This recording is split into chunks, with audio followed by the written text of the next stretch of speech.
En affärsverksamhetsplan är en noggrann analys av din affärsidé. I planen tar du upp alla möjligheter och fördelar med din idé, men också alla risker och nackdelar. Det är viktigt att det görs skriftligen, så den blir överskådlig både för dig själv och för andra. I det här skedet ska du vara helt ärlig med dig själv och inte överdriva fördelar eller förbise nackdelar bara för att du vill komma snabbt framåt. Att starta företag är ett stort beslut som måste övervägas noga. I den här videon presenterar Mattias och Pernilla 10 punkter som behöver ingå i din affärsverksamhetsplan.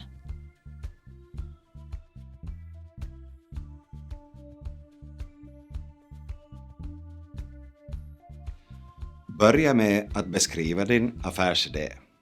Vad exakt är din produkt eller tjänst? På vilket sätt är den ny och varför ska en kund vara intresserad av den? Här kan du göra en så kallad SWOT-analys där du listar idéns styrkor, svagheter, möjligheter och risker. Beskriv din egen och eventuella anställdas kompetens och hur den stöder affärsverksamheten. Varför är just du lämplig att driva det här företaget? Finns det också något du inte kan tillräckligt bra och borde lära dig? Skriv ner din utbildning, arbetserfarenhet och annat du är bra på.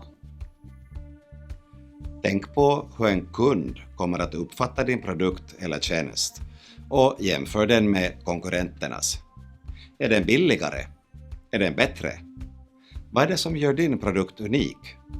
Tänk igenom det här kritiskt och var ärlig med eventuella svagheter. Uppskatta hur många potentiella kunder du har, var de finns och på vilka grunder de gör sina köpbeslut. Hurdan tror du att din kund är? Vilket problem hos kunden kan du lösa och vilket behov kan du tillfredsställa? Skriv in eventuell respons du har fått från din marknadsundersökning. Gör en kartläggning över konkurrensen i din bransch och på ditt geografiska område. Erbjuder du exakt samma sak som dina konkurrenter eller kommer du med något nytt?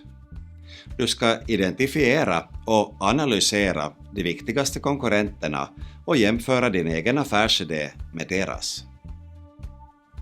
Tänk igenom marknadens storlek och utveckling på lång sikt. Kommer det att finnas behov av din produkt om till exempel 10 år? Eller finns det risk att teknologisk eller annan utveckling gör den överflödig? Berätta vilken marknad du siktar in dig på. Ska du sälja lokalt, i hela landet eller internationellt? Om du redan nu ser en möjlighet till internationell expansion, behöver du tänka igenom eventuella begränsningar, såsom bestämmelser och avgifter för tull och frakt. Gör upp en plan för din marknadsföring. Hur ska du nå dina kunder och övertyga dem om att köpa just din produkt? Vilka kanaler ska du använda dig av? Ska reklam göras endast på internet eller behöver du också synas i andra former av media? Hur mycket pengar ska du budgetera för reklam?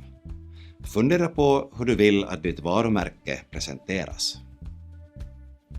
Analysera riskerna både på kort och på lång sikt. Fråga dig själv vad eller vem du är beroende av och vad som händer ifall situationen förändras. Vilka är de problem som kan uppstå och hur allvarligt kan de påverka ditt företag? Hur får du till exempel en viktig samarbetspartner att alltjämt finnas tillgänglig? Och vad händer om den personen drar sig ur?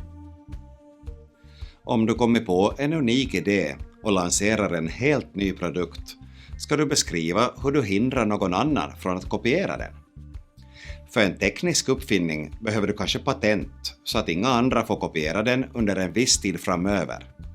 Du kan också skydda ditt varumärke så att ingen annan kan sälja en produkt under samma namn. I din affärsverksamhetsplan ska du inkludera din lönsamhetskalkyl, där du analyserar huruvida ditt företag kommer att kunna ge vinst då alla kostnader och inkomster har tagits i beaktande. Bryt gärna ner kalkylen till månadsnivå så att den blir mera konkret.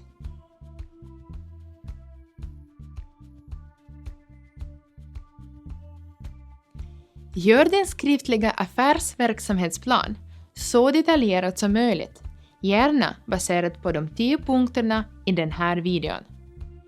Tänk på ditt företag och din produkt ur kundens synvinkel. Var ärlig och beakta både möjligheter och risker.